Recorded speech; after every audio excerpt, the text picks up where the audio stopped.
And hello, everyone. Thank you so much for tuning in.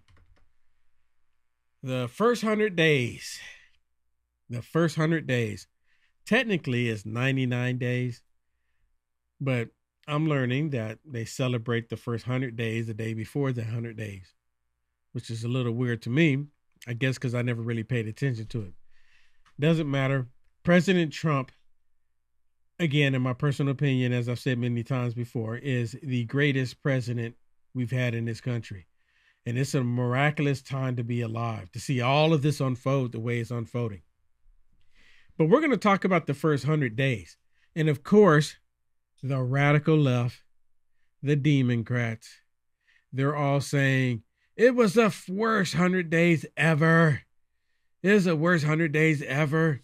He didn't accomplish anything. I'm telling you right now, this is what they're going to say. But we already know that all of the stuff that President Trump has done has been remarkable. Doge, border security, the issue about bringing jobs back to America, the tariffs. These are positive things that has happened in our country. And I'm happy about it. I'm really happy about it. I still don't regret my vote. You know what, Shannon? I need to make a meme. It says 100 days in, and I still don't regret my vote.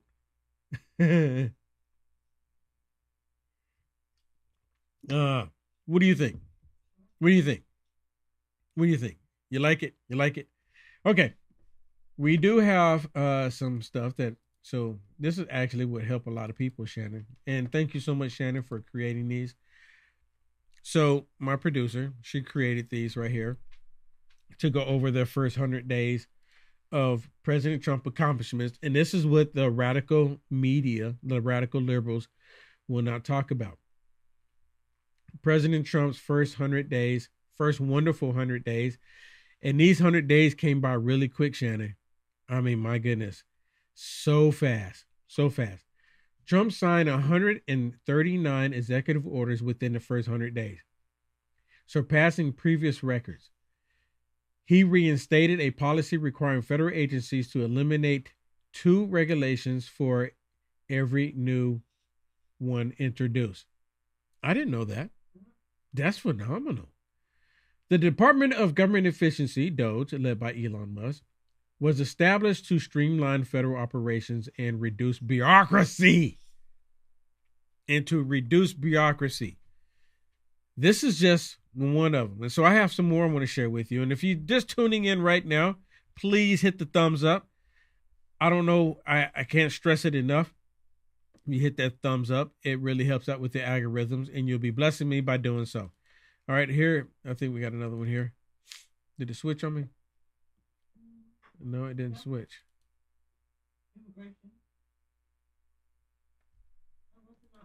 Let me see. This one. Okay, so these two over here are not showing up for me. That one is, and this one is. So let me see if I can figure out why the other one's not showing up.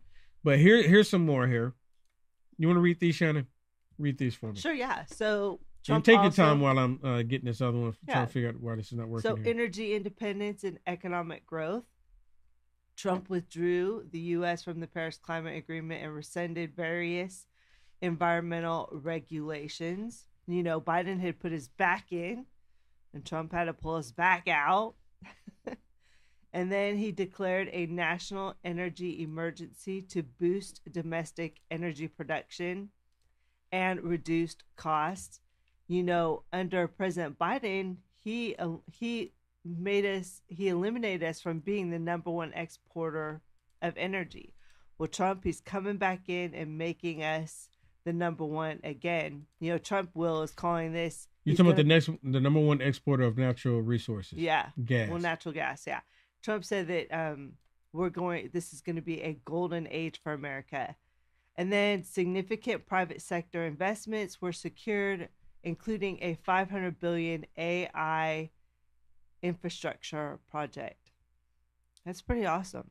You know, I believe it was IBM just yesterday or the day before said that they were going to do a significant investment. Or was it the, or did they say they were going to move it from, okay, yeah, IBM unveils 150 billion investment in America to accelerate technology. You know, Trump has, gosh, he has done so much in Yeah. 100 days. And I can't even believe that the Democrats want to say he hasn't done anything. And then, of course, this is probably the most controversial one Yeah. right now. Yeah. Will. So I got the other one too in Next to there. Doge, of course. Yeah. Immigration enforcement.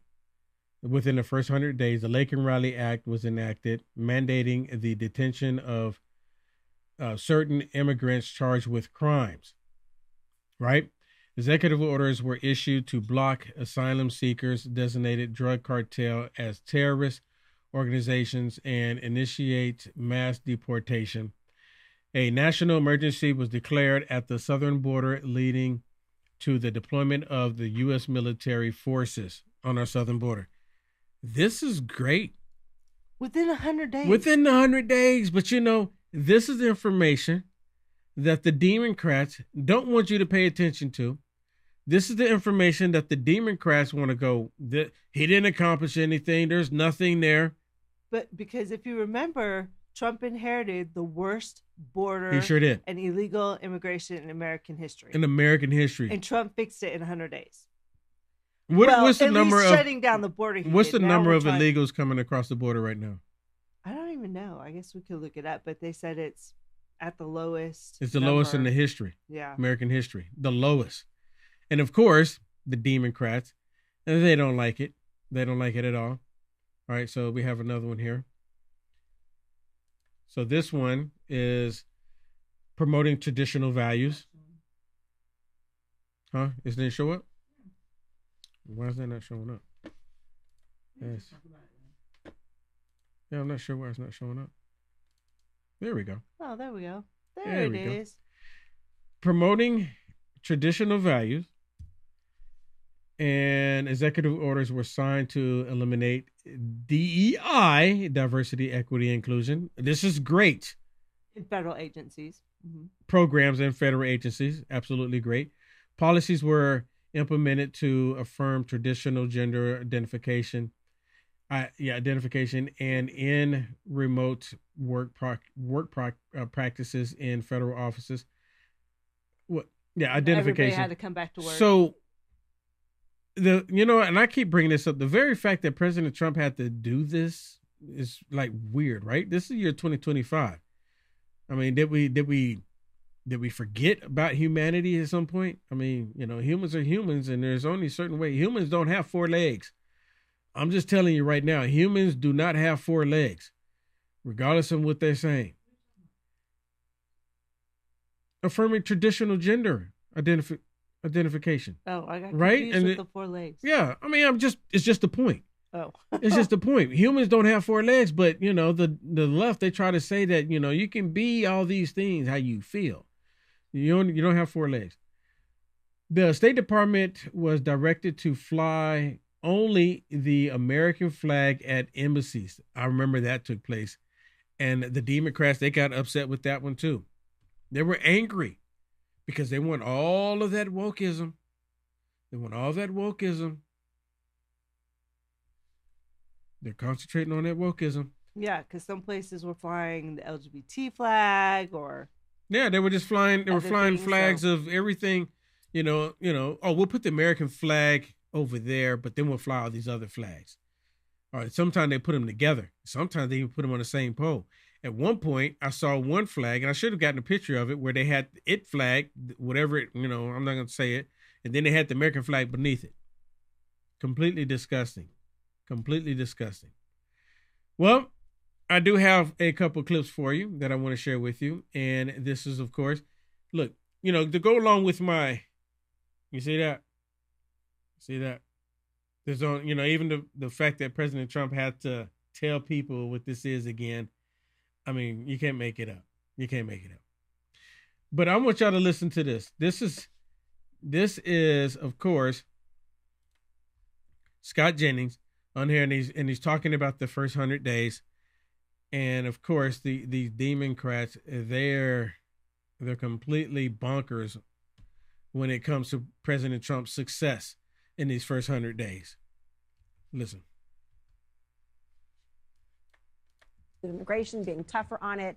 The idea of patience and there being a method to the madness, or the order of which they went about these arrests. Is Trump at risk for losing some credibility and capital in this particular arena? I don't think so. I have a different point of view. I actually think it's still their best issue. And I think when it all shakes out, what are they going to be able to say? Donald Trump effectively closed the southern border just by taking office and changing the attitude of the federal government. They have deported lots of violent criminals. And frankly, they are sending a different message than the previous administration. You know, the old way was, hey, just get here and we'll find a way and it'll probably work out for you. The new message is, don't come here. Please don't come here. And now people know that we mean it. When it all shakes out, I think we're going to find that Donald Trump inherited the biggest mess of all was on immigration. He had the biggest cleanup job to do on it, and he ultimately did what he had to do to bring order to it. So I still think it's their best issue. I still think they're going to lean into it, and obviously it's the issue that motivated his campaign way back in 2015 in the first place, and he stuck with it all the way through. I still think it's their number one issue. It's still the number one issue. You know, still the number one issue.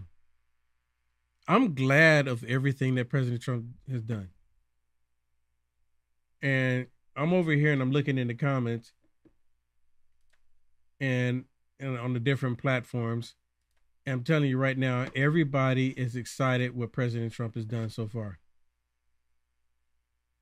President Trump has done miraculous things in this country. Regardless of what the left is saying, because, you know, right now, well, they're trying to put out this propaganda that Trump is falling in the polls. He has the worst polls ever in his administration so far this year. I mean, they want it to sound like people do not approve of what he's doing. But one of the most respected polls by, I think it's Harvard something poll, says it 80% of the population supports what Trump is doing, especially with the border.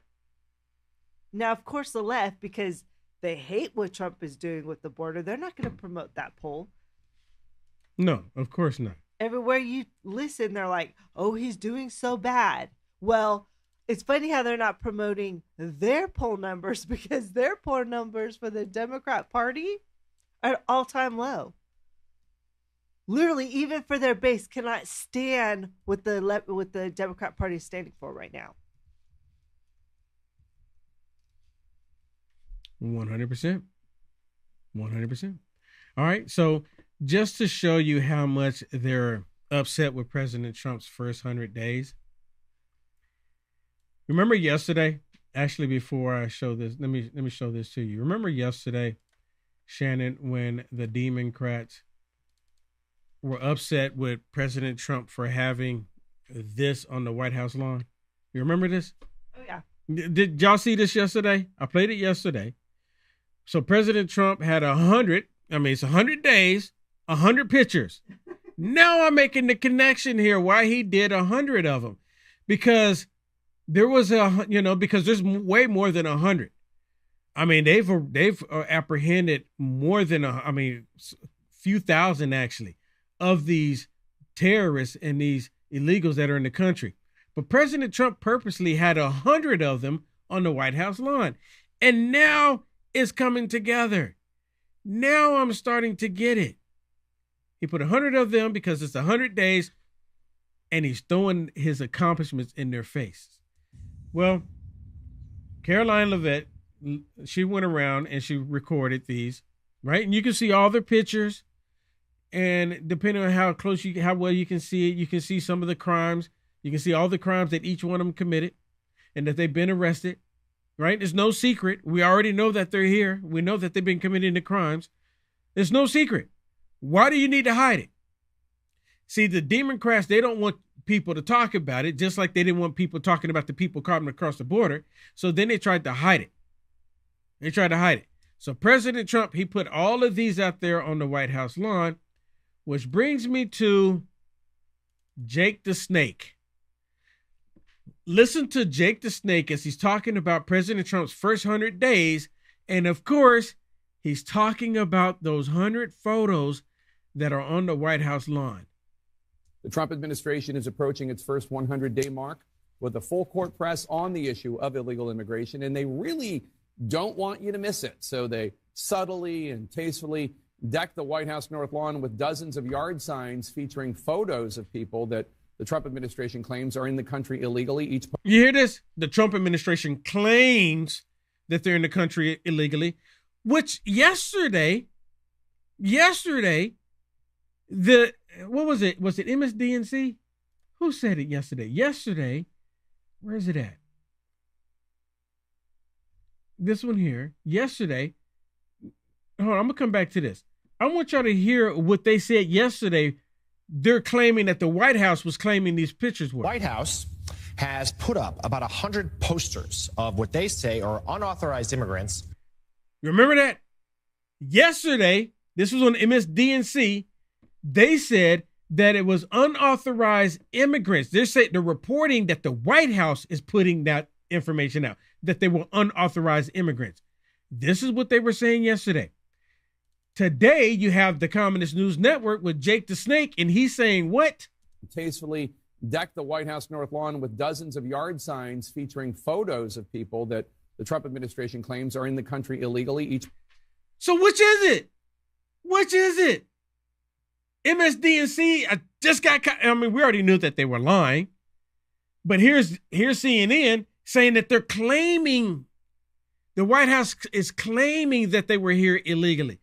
And listen to the reason why they're blurring out the faces of these illegal terrorists that are in the country. Featuring photos of people that the Trump administration claims are in the country illegally, each poster saying arrested and listing the alleged offensive with which they have been charged. CNN's working to confirm the identities and if there are actual allegations against these people. Until then, we are blurring their identities. What? These are not children. Now, you know, if they were children and they were blurring the images out, blurring their faces out, okay, I would agree with you. But these are not children. They're not children. These are grown adult men. Look at them.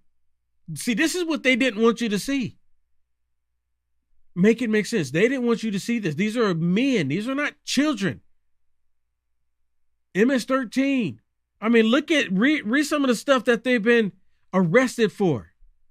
Actually arrested for. But just like the Communist News Network, being the good commies that they are, they want to blur it out to protect the criminal. How many times have y'all heard me say that? How many times? And look, they're doing it. I constantly say it, and they're doing it right here in front of everybody's faces. Like it's okay. They don't care. You know, the fact that I come on every single day and I point this stuff out. And then just like today, I pointed out how MSDNC, you know, good and well they were lying, saying what is it called them, unregistered or unconfirmed? I keep forgetting exactly. Unauthorized, right? It's same thing as like they're undocumented, unauthorized immigrants. Every time they come out and they say stupid stuff like that, we all know that they're lying because you have to have discernment, right? You have to have discernment. And, you know, the reason why I'm using that because my producer and I, we did a show earlier today on called Rise Up on LFA, showing scriptures and stuff. And we talk about discernment. I knew yesterday that they were lying. Many of you already know that they were lying. And today, here's Communist News Network saying that the White House is allegedly, or the White House claims that they're illegal. So are they suggesting that the White House is going around and picking up American citizens and putting them on poster boards and having them on the White House lawn just to say that he accomplished something? I don't think so. I don't think so. I don't know how our country got to this point to where they just completely ignore the truth about all of this, just completely look the other way. These are people that grew up in this country. These are people that are supposed to be Americans, but they're fighting against America. They're fighting against Trump. And I know some people probably don't like this. If you're fighting against Trump, you're fighting against America, because President Trump is putting America first. It's really that simple. And of course, the Democrats, they don't want to hear that. They don't like it. That's the reason why they can't stand the fact when you say, make America great again. They can't stand it. It runs all through them to hear MAGA. MAGA. They can't stand it because they don't want America to be great.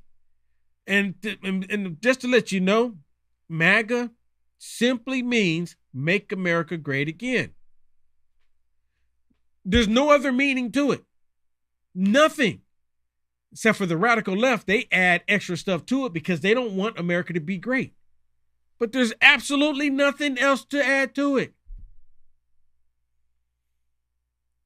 Nothing else. And then President Trump, if that wicked witch would have been in the White House, oh my goodness, we would have had full-on communists, socialists, these illegals that are in the country. We would have had more of them coming into the country. It would have been terrible, miserable. There would not be a single company saying that we're going to bring businesses back to America right now. Not a single one. That wicked witch, she was out of her depth. And the only reason why she was in a position with Joe Biden is because of DEI. That's the only reason why she's there. She was not qualified for the job. And she demonstrated that. Every time she opened a pie hole, she demonstrated that. So the country would have been in extremely bad shape. But President Trump, he's bringing us through it. And people see it. Talking about the economy the first 100 days. And of course, all of these Democrats are saying, oh my goodness, look at the polls. The polls are bad for President Trump. They're bad for President Trump. We as sound-minded Americans, we know what President Trump is doing, and he's going to accomplish great things. But the Democrats are trying to get in the way to try to prevent him from doing it. So, but I think that the very thing that he's being criticized for is the thing that worked. If he had come in and very nicely and politely gone to each of these countries and said, I'm trying to explain. If he had very nicely and calmly and politely gone to each of these countries and said, look, you've been screwing us over. You've been screwing over the American working class for 40 years, and we're not going to take it anymore. Let's sit down and have like a nice conversation. Why won't you, how about you bring down those tariffs? Let's meet halfway somewhere. They would have said, no way. I'll tell you what worked. He picked up a baseball bat, he whacked the stock market, and now they're all sitting there in a state of relief that it's only a 10% tariff, and they're coming to the table. Wait, I'm confused. That's how you know that it worked. I'm legitimately confused. So Trump... She's legitimately confused, Shannon. Is that a first? I don't think so. I don't think so. She's legitimately confused. I think that's the first time I've ever heard her acknowledge that she's confused. Well, she's basically kind of making fun of her, like, I'm so confused by what you're saying. You know what? Sense. Because they don't understand a reality. She doesn't. Destroying 20% of wealth in the country way, over the last 4 months. Who wins from that?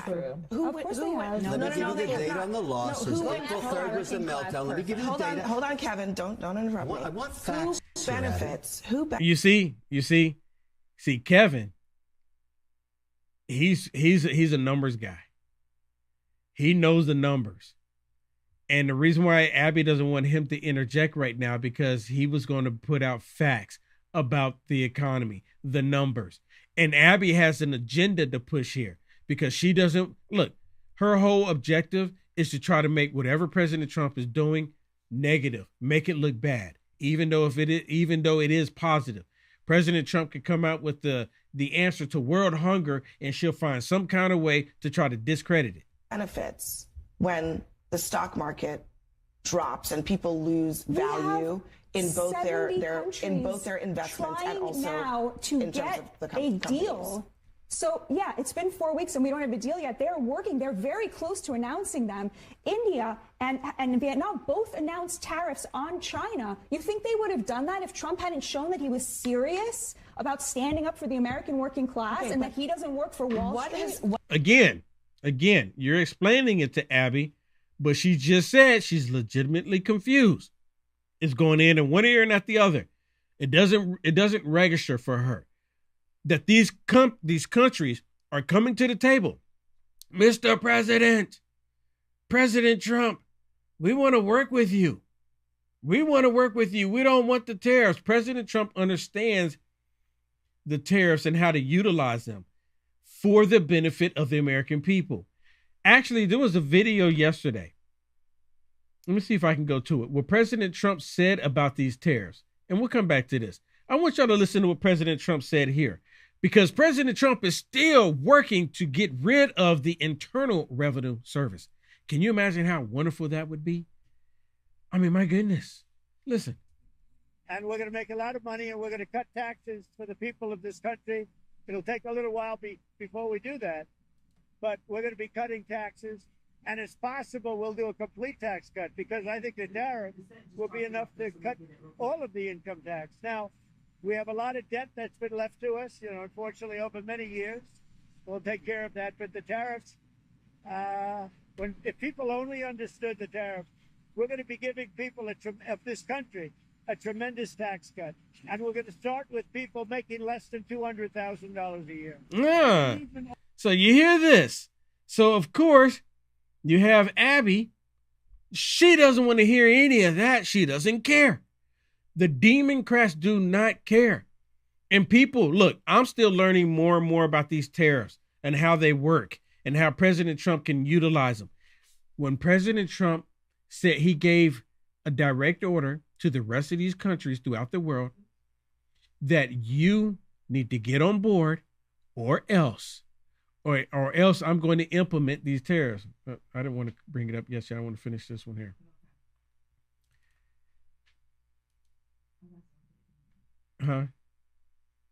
Yeah, I just wanted to, it's only a couple of seconds left on this. Actually, we can go to it. You did a good job. So here's, so we have a response from. Yeah, Bassett just actually talked about that this morning. So here's Bassett talking about the same thing, right?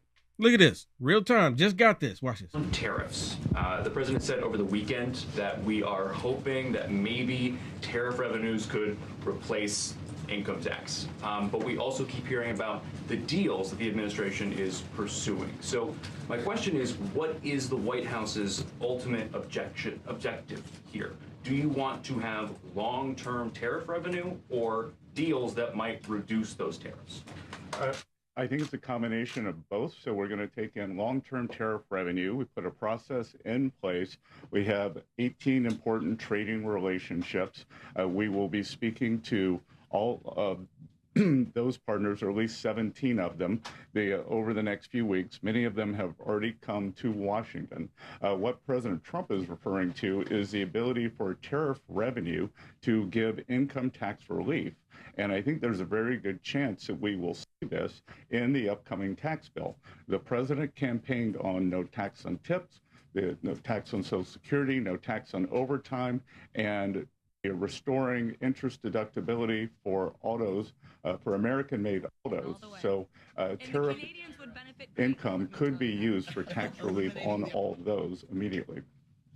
So you think that there is a role for significant tariff revenue in U.S. fiscal policy? I think that it is something that got put away a long time ago, and I think that tariffs will bring back American manufacturing and generate substantial revenues. It will. It's going to bring back American manufacturing, and this is what President Trump has been doing, and he's been saying it. And it's actually happening as a result of President Trump utilizing these tariffs. But Democrats don't want jobs back in America. They don't want these jobs here. They don't want jobs to come back to the United States of America. They're completely against it. Why? I think the main reason why they don't want the jobs to come back to the United States of America, because they know that if these jobs come back, then it's going to make President Trump look good. It's going to make the Democrats look bad, because the Democrats, they will lose control over the American people. And they want to do everything that they can to control the American people.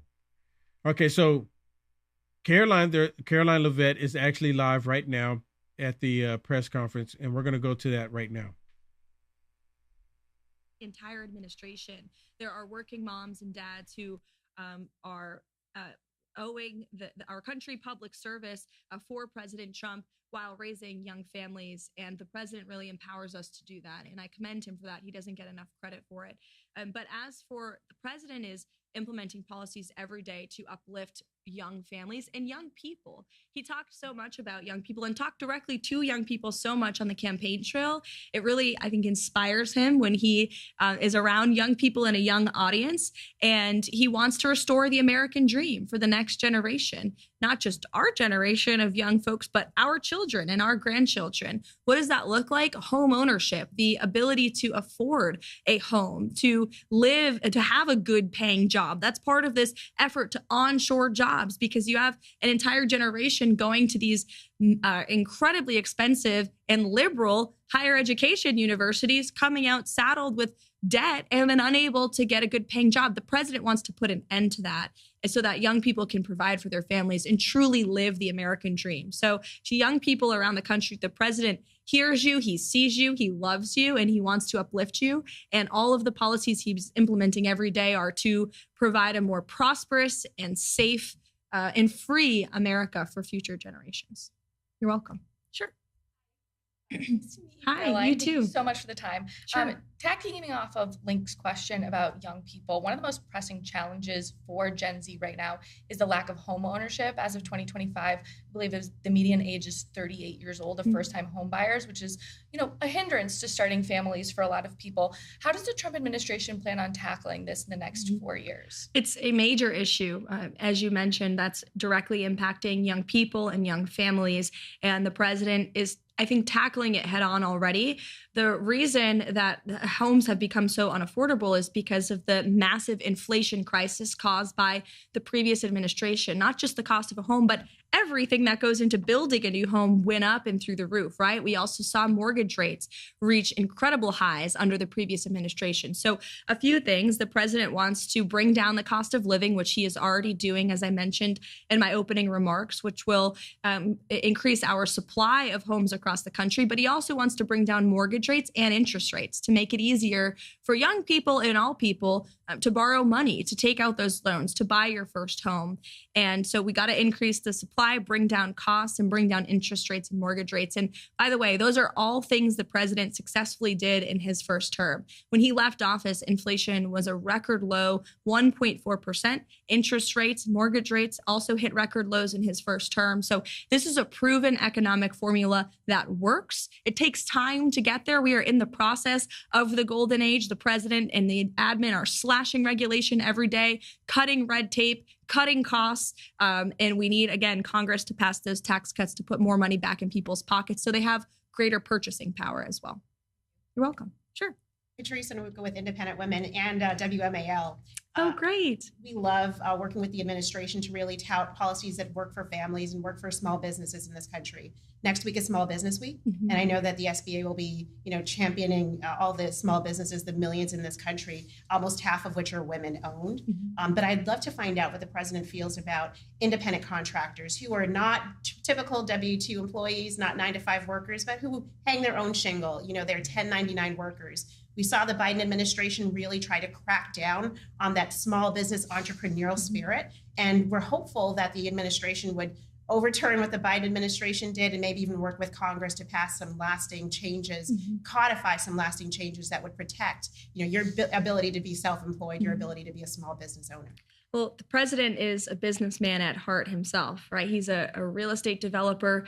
And I think that's a large reason the American people elected him the first time and the second time, because they trust in him. And small businesses are the backbone of our American economy. I come from a small business family myself, and the president knows what small business families need and independent contractors need, entrepreneurs need. You need less government in the way. You need less regulation. You need low energy costs, low taxes, a low cost of living, a low cost of goods. And that's exactly what the president is focused on doing, while simultaneously effectively leveraging tariffs to protect our middle class and our working class and our manufacturing base. You look at our auto industry. Think about Michigan. It used to be the heartland of the auto industry of the world. It was the auto capital of the world. And unfortunately, so many of those jobs have gone overseas. And so the president wants to protect good paying jobs here at home and unleash the might of our economy for small business owners. And that includes removing red tape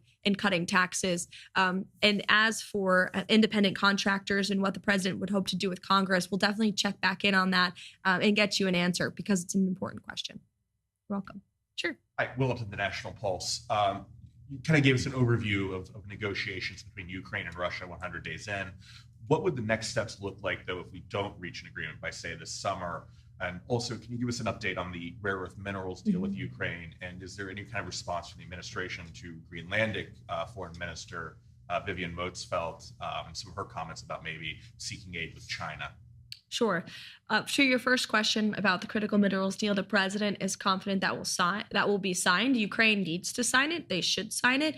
It's not just good for the United States to recoup the billions of tax dollars we've spent and onshore some of those critical minerals, but certainly it's good for the Ukrainian people when this war is over to rebuild their country. It's an economic partnership between the United States and Ukraine. That's what the president envisions, and he wants Ukraine to sign that deal. He's confident that they will. As for what it would look like later down the road, I don't want to get ahead of the president, obviously, but again, I will reiterate, he's increasingly grown frustrated in the amount of time our Secretary of State recently said, there's not much more time or effort the United States has to give to this effort. And so we need both sides to come to the table to negotiate. As for Greenland, I hadn't seen those comments. If true, I'm sure they are. Certainly an interesting strategy to cozy up to communist China. Greenland needs the United States of America. We subsidize their national security and their defense. And the president has rightfully pointed out the great strategic importance that Greenland serves for not just our national security and economic interests, but for our country and for the world as a whole. And we can't allow Chinese or Russian influence to continue to infiltrate places like Greenland or the Panama Canal, I may add. Into the back. Can you talk about the importance of a stock market all-time high, specifically in relation to the midterms? And it seems like a lot of folks, when Trump was elected, they thought that stock market goes up. He really cares about that. He uses it as a measurement of the economy. It's gone down, but it's still up, over the last 12 months or so. So how much of that is playing into some of the economic policy decisions? I think the president has spoken on this. He said the stock market gets yippee, but he doesn't get yippee. He trusts in his economic agenda and formula, obviously. And, Wall Street made out very well in President Trump's first term. President Trump also wants to look out for Main Street and do what's best for both. So I think the president right now, his main focus, what drives him to make decisions is what's best for the working class Americans, for the American worker, for the small business owner, for American families. And he's trying to correct the wrongs of the last several decades, not just the last 4 years with the economic and inflation nightmare caused by the Biden administration, but of the unfair trade practices that have ripped off our country for a very long time. So look, the stock market goes up, it goes down, but President Trump has a goal, he has a vision, and he's remaining very much committed to that. So thank you so much, everybody, for joining today. We're heading off to Michigan tonight for a big rally. So I am sure we'll see all of your amazing creative content on social media later. It's going to be a great speech, and maybe you'll get a Trump dance too. So thank you so much for coming today. It's a pleasure to have you here. Thank you. Maybe we'll see a Trump dance. That'd be interesting. Everyone loves that Trump dance. I do. I like it a lot. Okay, so I wanted to make sure we played some of that, and that was actually live. So we're going to go back to some of this other stuff that we're talking about. President Trump's first 100 days. And, of course, the Democrats are still angry that President Trump is successful the way that he is. And, of course, one of the things that they're talking about are these poll numbers. The poll numbers and inflation cooling. And let me share this and we'll talk more about it. I think there's no other way to look at this first 100 days other than a huge success. I mean, I know what you're talking about in terms of the polling and the approval rating, but look at the president's two top issues. immigration, and inflation. Border crossings are down 99%. I spoke with President Trump on Sunday. He told me 3 people were apprehended at the border in the month of April, compared with 248,000 it's remarkable. in the month last year, 1 year ago. That's the, migration and immigration story. Now let's take a look at inflation. You and I talked about eggs a long time ago. The price of eggs are down 50%. Look at where mortgage rates are. You know what? That's interesting. Because now that eggs are down, in a lot of cases, 50%, they don't say anything. Like, oh, yeah, we're not talking about that anymore. We're going to talk about Pete Hegseth. We're going to talk about President Trump arresting these judges. And we're not going to talk about the border, how he's securing it. We'll make up all this other stuff about President Trump. He's a dictator. The Democrats don't have anything, nothing. Are down. Look at oil prices are down. So when you take a look at what President Trump said that he was going to do, it is a huge success in terms of these first 100 days. It's a huge success. I mean, huge. Shannon, why? Let me ask you this question, and I'm pretty sure I've asked you this question before. But other than them just hating Trump, why do you think ultimately that they're just pushing back on Trump? Like they know that he's been successful. They just don't want. How come they're not reporting on the successes of President Trump? Well, what do you think? Just really quick. Because he's basically eliminating the deep state. He's eliminating the money train that was created that's taken advantage of our bureaucracy and our systems. And at this point, the Democrats have said, I hate Trump so much. How would they turn that? You know what I mean? Because if at this point, if Jake Tapper and all them started praising President Trump, they probably would lose their base. They probably would lose people watching them. Because there is a viewpoint out there that they've created, and they would probably I'm just thinking what could possibly happen. They would probably get discouraged and say, well, you've been lying to us the whole time. Yeah. If he's so great now, what changed? Yeah. So it's basically also protecting the integrity of these media websites, I guess. But also then on the other side of that, Will, you have a ton of people that aren't tuning into CNN and MSN anymore because it's BS. So I don't know if I don't think they have a winning hand here. And obviously I think they don't, because you see Hakeem Jeffries and Cory Booker have literally brought themselves to sit on the steps of the Capitol. I mean, did you ever think they would do that? Of course they wouldn't have done that before, but they're so desperate. They're trying to do something. They're doing political stunts. When Trump starts proving to people that he can make America great again, there's nothing they could do or say that's going to make the American people. Well, see, it's already been proven to us as conservatives. But when these people that are on the left, these Democrats, when they realize that what President Trump is doing is positive, and they said, well, I don't like him, but you know what? I mean, just think about it. They're going to say, well, we don't like him, but he has made things better. I won't say it publicly. I won't say it to where anyone sees it, but do you think, well, on a spiritual level, that it's pride in these leaders, these CEOs and these world leaders that say, who is this guy that just came in and turned our world upside down? And then, of course, their money and stuff controls the media and everybody else. So pride could be one of the things too. Pride and control. Yep. I like this comment. The communist Democrats are the biggest liars of all. Oh my goodness, yeah. 100%. 100%. And then that was on Facebook by Helen. And then Florida, a rep on YouTube, put their goal is to sow division. Yeah. Yep. And that's the devil's ultimate goal. Yep. So, yeah. And then Grace says, bingo. Bingo. Man, I like the fact that I can put your comments up there like that. I just realized how I can just click it like that. That's awesome. I wish I could add Rumble and Peel.net and X. I wish I could do that. Maybe one day I can.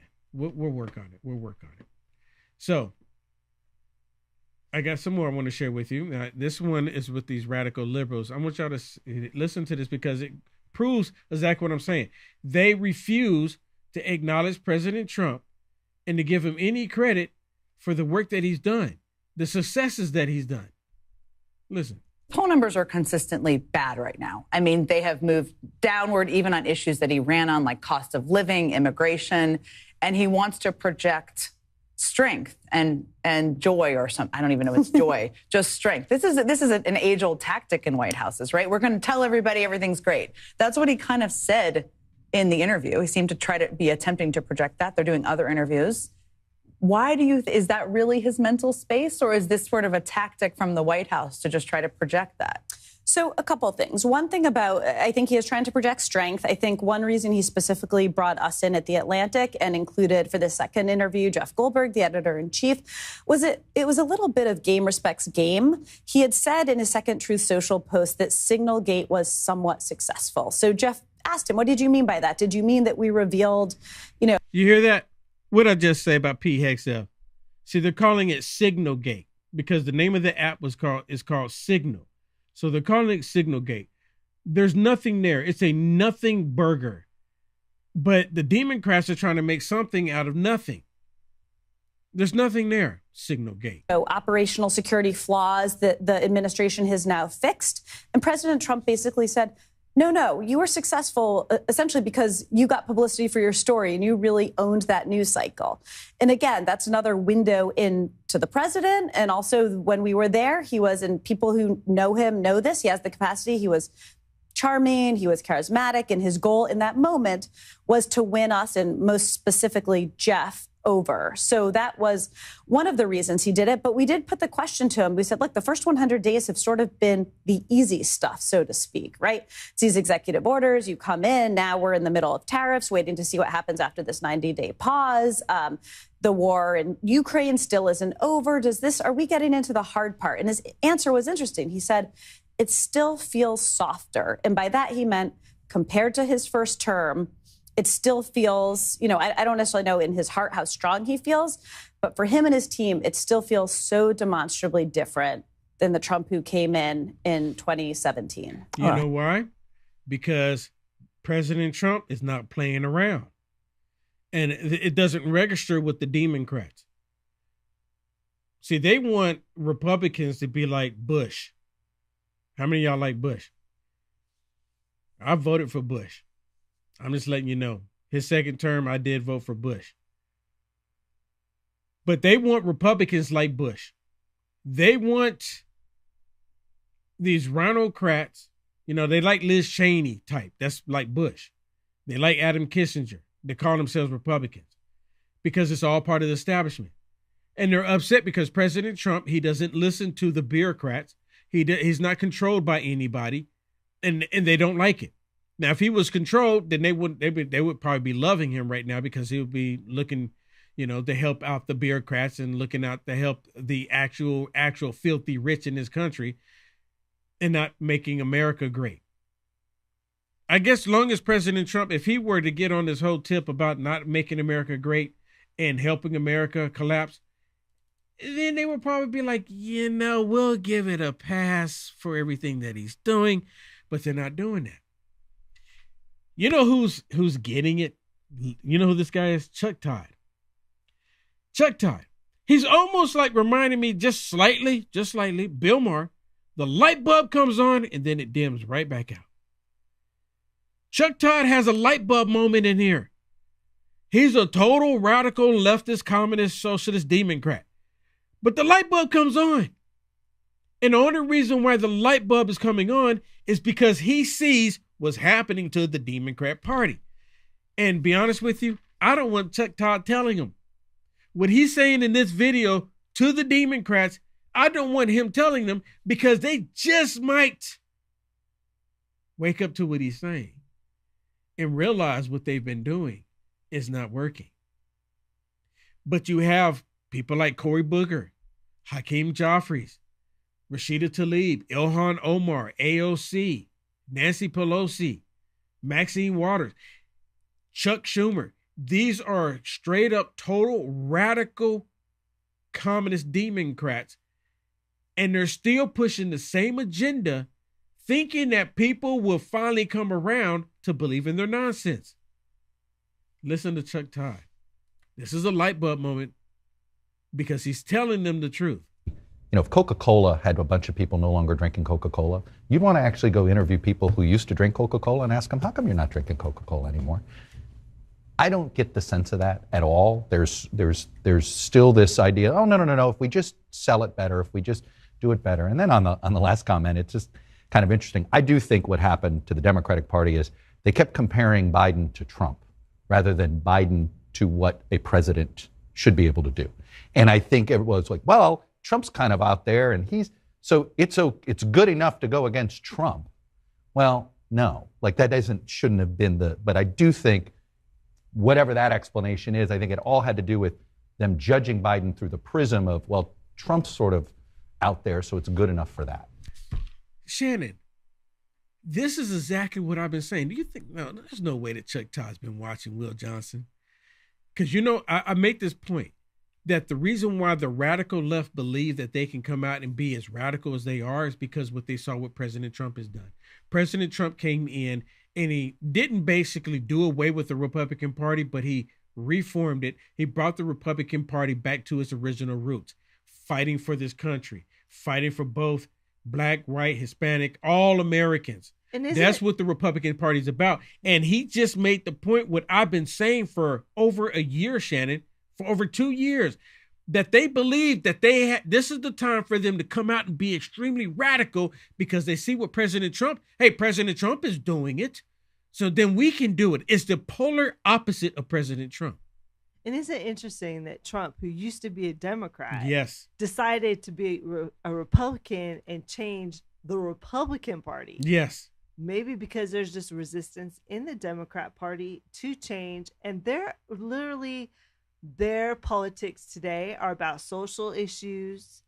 And it's not about you could say about lowering prices and housing and all that, but it's really not.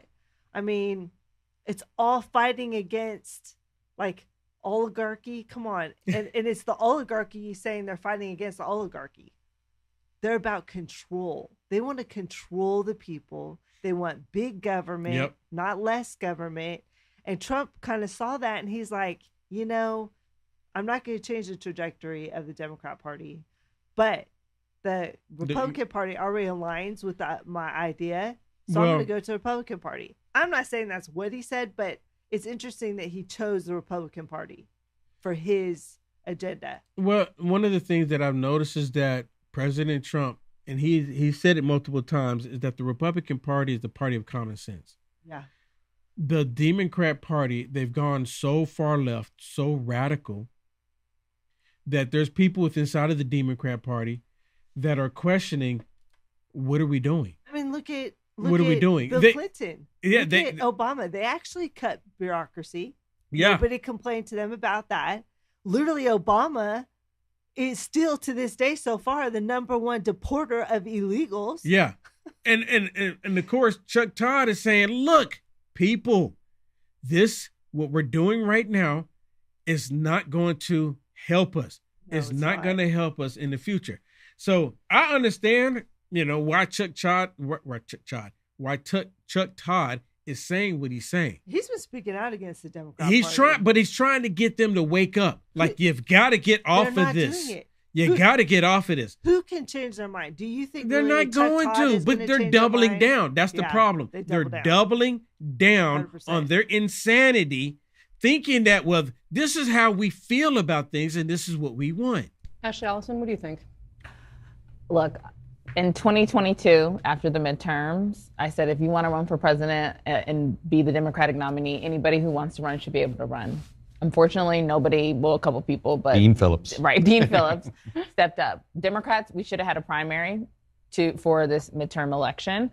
And we didn't. And so now we're living with the consequences of it. I hope that our party wakes up and realizes it. And that me saying that doesn't mean that I don't respect Joe Biden. But there's a reality in that we should have given our voters an opportunity to make a decision for themselves. And by the time a decision other than the Wicked Witch of the West? Did she actually say that? We should have gave our voters a decision? What?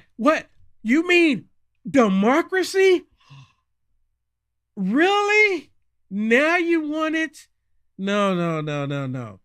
You Democrats, please continue doing what you're doing. We had to make a decision. It was too late. By the way, it's just 3 straight nominations where Democratic voters didn't get a chance to pick the nominee.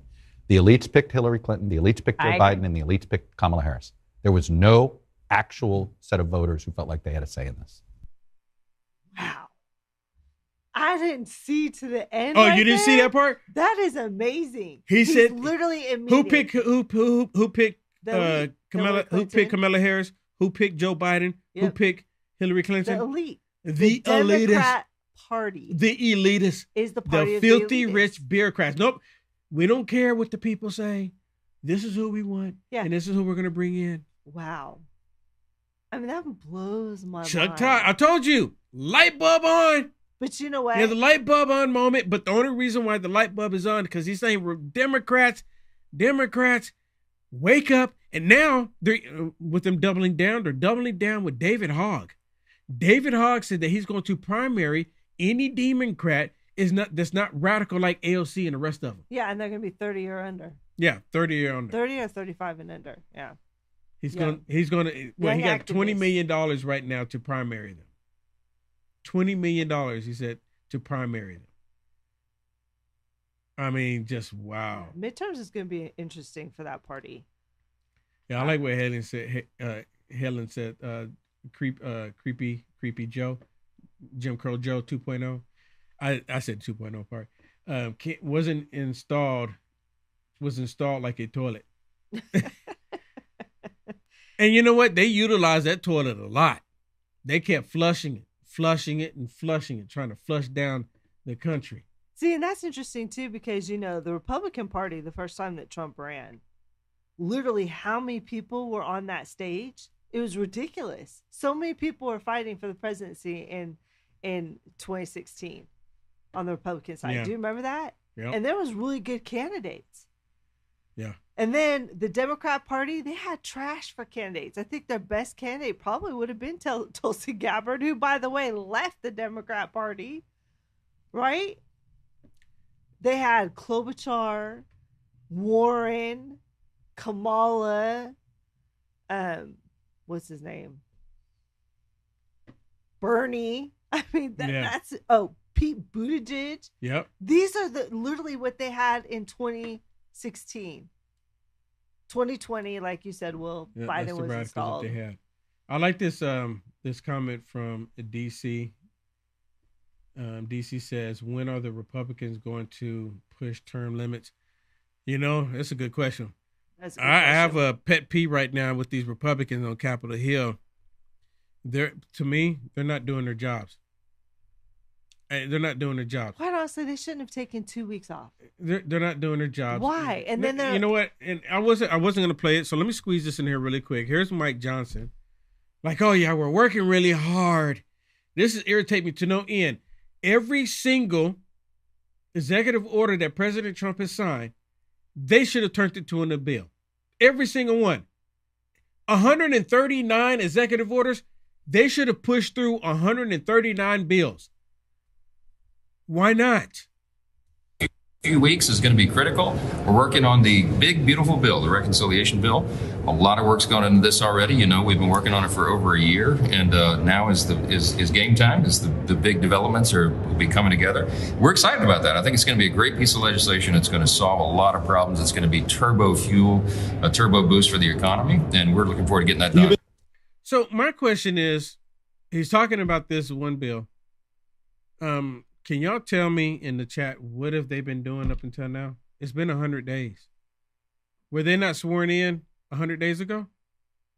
Right? Yeah. Weren't they sworn in? Yeah. A lot of them were sworn in before President Trump on the January I mean, because they they started getting sworn in after November of last year. Yeah, and Lincoln-Riley Act did get passed, but That by the did. way, they started working on that before Trump was even in office. Now they have this big, beautiful bill. Well, okay, but we need other legislation too. Are they going to get anything? I mean, what have they been doing? And how much are they putting in this bill? Yeah. Why are Republicans the one that complained about big, beautiful bills? And here we're doing a big, beautiful bill instead of individual. Well, we'll see what happens. I don't get it. I don't get it either. All right, everybody, we are at the end. We're actually a little bit over. I want to thank everyone for tuning in. Thank you so much for participating. If you haven't already, please bless me by hitting that thumbs up. And let me remind you, if you go to my website, uniteamericafirst.com, I have it where you can support me on my website. And this is it right here. Did you fix that, Shannon, or did you? Yeah, look at that. It's gone. It's gone. Today they took it down. So is this, right? It leads me to believe that someone at Google is watching. Yeah. I mean, I'm telling you right now. Someone at Google is watching But my call show. your representative. They're back in office this But week. yeah, you know what? This give is them a perfect. call. This is perfect for us to go out right here. UniteAmericaFirst.com. Put it on the front page. Right there. You can go. There's the phone numbers and there's a script that my producer created that you can use as a guideline. We're not like liberals trying to tell you exactly how to say it. This is something to get you started. If you want to use it verbatim, by all means, go ahead. I think you'll like it. But you need to call them and you need to get them to get a fire up under their backside. President Trump did 130 executive orders. 139, right? 139 executive orders. And what have they done? What have they done? How many? How many have they done? A few, a handful, not more than 5? I mean, dude, they're running out of time. So uniteamericafirst.com, right there on the front page, there's all the information that you need. We made it really easy. You can, if you don't want to pick up the phone and call them, you can email them. You can email them this information. What are you doing? Time is running out. You have the opportunity to do great things right now. And I hate the fact that I'm on here asking where are the Republicans not doing what they're supposed to be doing. And at the same time, if you go to my website, sign up for the free newsletter. Sign up for the free newsletters at the top. If you can scroll back up, Shannon, we'll let you go back up. Yeah, right there. Free newsletter, and right across as well. If you want to support me monthly, help me keep the lights on, help me keep going, help me keep my camera on, please go to my website, uniteamericafirst.com. Support me, whatever God puts in your heart. I would greatly appreciate it. God bless everyone. See you tomorrow, Wednesday.